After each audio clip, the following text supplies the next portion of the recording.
Welcome to ABP దేశం. ఇవాళ మీకు ఒక ఇంట్రెస్టింగ్ వార్త చెప్తాను. సాధారణంగా మనం దేశంలో కానీ రాష్ట్రాల్లో కానీ పరిపాలన సజావుగా సాగాలన్నా, అడ్మినిస్ట్రేషన్ సమర్థవంతంగా ఉండాలంటే ఐఏఎస్ ఆఫీసర్లు, ఐపీఎస్ ఆఫీసర్లు ఎక్కువ మంది ఉంటే అక్కడ పరిపాలన సజావుగా సాగుతుందని మనం అనుకుంటూ ఉంటాం కదా. కానీ ఈరోజు హిమాచల్ ప్రదేశ్ రాష్ట్రం ఒక ఆసక్తికరమైన ప్రతిపాదన చేసింది. కేంద్ర ప్రభుత్వానికి ఒక విజ్ఞప్తి పంపించింది. ఆ పంపించిన విజ్ఞప్తిలో మాకు ఐఏఎస్ ఆఫీసర్ల క్యాడర్ స్ట్రెంత్ తగ్గించండి అని విజ్ఞప్తి చేసింది. ఆశ్చర్యకరంగానే ఉంటుంది కదా. ఎందుకంటే ఎక్కడైనా సరే ఆల్ ఇండియా సర్వీసెస్ అధికారులు అంటే ఐఏఎస్, ఐపీఎస్, ఐఎఫ్ఎస్, ఈ ఆల్ ఇండియా సర్వీసెస్ అధికారులు అంటారు వీరందరినీ కూడా. ఈ అధికారులు ఎక్కువ మంది ఉంటే కనుక నిష్పక్షపాతంగా, పారదర్శకంగా పరిపాలన ఉంటుందని నమ్ముతూ ఉంటాం. కానీ వీరి వల్ల ఆయా రాష్ట్రాల ఆర్థిక వ్యవస్థ పైన కొంత భారం పడుతుందన్నది ఆ రాష్ట్రం చెప్తా ఉంది. దాంతోపాటుగా అడ్మినిస్ట్రేషన్ పరంగా కూడా మరికొంత సమర్థతను పెంచుకునేందుకు మేము నిర్ణయం తీసుకుంటామని హిమాచల్ ప్రదేశ్ ముఖ్యమంత్రి సుఖ్వీందర్ సింగ్ సుక్కు ఒక ప్రకటన కూడా విడుదల చేశారు. ఆ రాష్ట్రానికి ఐఏఎస్ ఆఫీసర్ల క్యాడర్ స్ట్రెంత్ 153 మంది ఉంటే మాకు 130 మంది చాలు. ఐఎఫ్ఎస్ ఆఫీసర్లు 118 మంది ఉంటే మాకు 83 మంది చాలు. అంటే మొత్తం 58 మంది ఆల్ ఇండియా సర్వీస్ అధికారులు మాకు వద్దు, మా క్యాడర్ స్ట్రెంత్ని 58 మందిని తగ్గించండి అని చెప్పి హిమాచల్ ప్రదేశ్ ప్రభుత్వం కేంద్ర హోంశాఖని కోరింది. నిజంగానే ఆసక్తికరంగా ఉంటుంది. ఎందుకు కోరిందంటే ఐఏఎస్ ఆఫీసర్లు లేకపోతే ఐఎఫ్ఎస్, ఐపీఎస్ ఆఫీసర్ లాంటి ఉన్నతాధికారులు ఉండడం వల్ల వారి జీతాలు, వారి బత్యాలు, అలాగే వారికి ఇచ్చే అకామిడేషను, కారు, ఆఫీసు, అలాగే ప్రోటోకాల్స్, ఎక్కడికైనా వెళ్తే వారి పర్యటనలకు అయ్యే ఖర్చు ఇవన్నీ కూడా తడిసి మోపెడవుతూ ఉన్నాయి. జీతభత్యాల కిందనే ఒక్కొక్క ఆల్ ఇండియా సర్వీస్ అధికారికి 40 నుంచి 50 లక్షల రూపాయలు ప్రతి సంవత్సరానికి ఖర్చు పెట్టాల్సి వస్తుంది.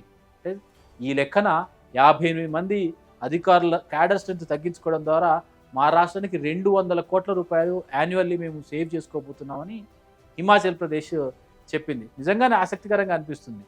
తద్వారా మరి అడ్మినిస్ట్రేటివ్ ఎఫిషియన్సీ ఏమైనా తగ్గుతుందా అంటే సుక్కు ఒక విషయం చెప్పారు. లీన్ మ్యాన్ పవర్తో అడ్మినిస్ట్రేషన్ పరంగా ఆల్ ఇండియా సర్వీసెస్ అధికారులు మాత్రమే సమర్థవంతంగా ఏదైనా విధులు నిర్వహిస్తారన్న భ్రమల నుంచి తొలగిపోవాలి. ఆర్మీ ఆఫ్ ఆఫీసర్స్ అంటే ఐఏఎస్ అధికారుల పటాలం ఉంటే ఉపయోగం ఏం లేదు, పనిచేసే అధికారులు ఉంటే చాలు. ఆ మేరకు రాష్ట్ర ప్రభుత్వ క్యాడర్లోని అధికారులు, ఉన్నతాధికారులను వినియోగించుకోవడం ద్వారా తక్కువ మందితోటి లేదా ఆ పనికి ప్రత్యేకించిన అధికారులను నియమించుకొని తక్కువ జీతాలతోటి, తక్కువ జీతభత్యాలు, వారికి అయ్యే పర్యటనలు, ఇతర ఖర్చులను కూడా తగ్గించుకునే అవకాశం ఉంటుంది. ఇది ఎఫిషియన్సీని పెంచుతుంది, సమర్థతను పెంచుతుంది, తక్కువ మ్యాన్ పవర్తో ఎక్కువ మందిని నడుపుకోవడానికి అవకాశం ఉంటుందని చెప్తున్నారు. 200 కోట్ల రూపాయలు క్యాడర్ స్ట్రెంత్ తగ్గించుకోవడం ద్వారా, అంటే ఐఏఎస్ అధికారులు, ఐపీఎస్ అధికారులు, ఐఎఫ్ఎస్ అధికారులు తగ్గించుకోవడం ద్వారానే సేవ్ చేస్తున్నారంటే నిజంగా ఆశ్చర్యకరంగా ఉంది. ఇలాంటి ప్రయత్నం మిగతా రాష్ట్రాలు ఎందుకు చేయకూడదని చర్చ మనకు కూడా వస్తుంటుంది. అదే తెలుగు రాష్ట్రాల్లో చూస్తే, తెలుగు రాష్ట్రాల్లో ఇప్పటికే ఐఏఎస్, ఐపీఎస్ అధికారుల సంఖ్య అంటే క్యాడర్ స్ట్రెంత్ కంటే కూడా యాక్చువల్గా ఉన్న అధికారులు చాలా తక్కువ మంది ఉన్నారు. అంటే ఆంధ్రప్రదేశ్ తీసుకుందాం. ఆంధ్రప్రదేశ్లో ఐఏఎస్ అధికారులు 239 మంది ఉన్నారు. వీటి సంఖ్యని 259 మంది చేయండి అని రాష్ట్ర ప్రభుత్వం విజ్ఞప్తి చేసింది. ఈ జనవరి 2026లో క్యాడర్ స్ట్రెంత్ను పెంచేందుకు కేంద్ర ప్రభుత్వం అనుమతి కూడా చెప్పింది. అలాగే ఐపీఎస్ అధికారులు కూడా 174 మంది ఉన్నారు. దీన్ని కూడా మరికొంత పెంచాలని విజ్ఞప్తి చేసింది.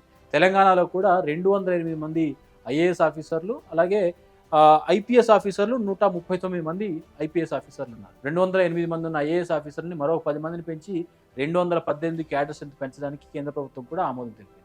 అంటే మన దగ్గర ఆల్ ఇండియా సర్వీస్ అధికారుల సంఖ్యని పెంచాలని కోరుకుంటున్నాం.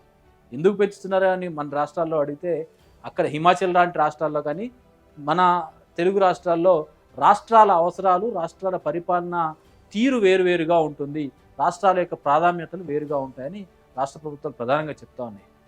రాష్ట్రంలో ముఖ్యంగా తెలుగు 2 రాష్ట్రాల్లో కూడా వెల్ఫేర్ స్కీమ్స్ విపరీతంగా అమలు జరుగుతూ ఉంటుంది. కాబట్టి వాటి అమలు సమర్థతను పెంచడము, అలాగే సివిల్ సప్లైస్ లాంటి వాటిని డిస్ట్రిబ్యూటరీ వ్యవస్థను సమర్థవంతంగా నిర్వహించడము, లా అండ్ ఆర్డర్ని ఎప్పటికప్పుడు పర్యవేక్షించడము, అలాగే ఇన్ఫ్రాస్ట్రక్చర్ ప్రాజెక్టులు, వీటి ప్రోగ్రెస్ అన్ని కూడా, అంటే ఆంధ్రప్రదేశ్ తీసుకున్నాం అనుకోండి, అమరావతి రాజధాని నిర్మాణం జరుగుతోంది, పోలవరం ప్రాజెక్ట్ నిర్మాణం జరుగుతుంది, ప్రతి జిల్లాకు విమానాశ్రయాల అభివృద్ధి జరుగుతూ ఉంది, అలాగే పెట్టుబడులు అలాగే విదేశీ ఇన్వెస్ట్మెంట్ వీటన్నిటి కూడా ఆకర్షించడానికి రకరకాల పథకాలకు రకరకాల ప్రోగ్రామ్స్ రాష్ట్ర ప్రభుత్వాలు పెట్టుకుంటూ ఉంటాయి. కాబట్టి ఆల్ ఇండియా సర్వీస్ స్థాయి అధికారులు ఉంటేనే వాటిని సమర్థవంతంగా అమలు చేయగలరన్న అంచనా జరుగుతూ ఉంది.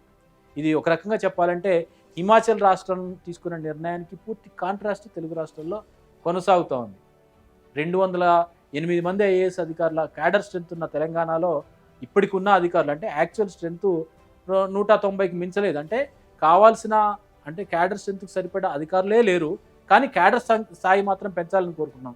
తద్వారా వచ్చే ఆ అధికారులకు సంబంధించి అవసరమైన జీతాలు, భత్యాలు అలాగే వారి పర్యటనలు, ప్రోటోకాల్స్ ఈ తతంగం అంతా పెరుగుతుంది.